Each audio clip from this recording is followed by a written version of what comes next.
Hey everyone, I just wanted to give a quick update on how my windshield repair held up 13 months later using the Permatex kit.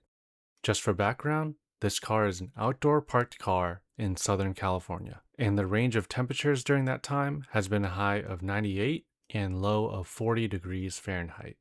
From what it seems, these small chips have not expanded at all throughout the year, which is great news.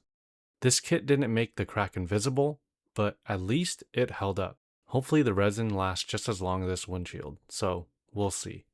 Just judging from my experience, I think that this repair can last a while as long as you can properly follow and execute the instructions. From reading some of my comments in the instructional video, some failure or struggle points are creating a good seal and dealing with the pressure of the plunger.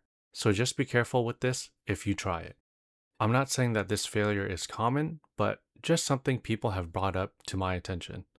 This kit is targeted for bullseye type cracks of up to 1 1/4 inch, but I suspect it could help other types of cracks too, as long as it's under the size limit. That's just my unprofessional thought, so take that as you will. Every crack is unique, so your results may vary. Good luck, and thanks for watching. See you next time.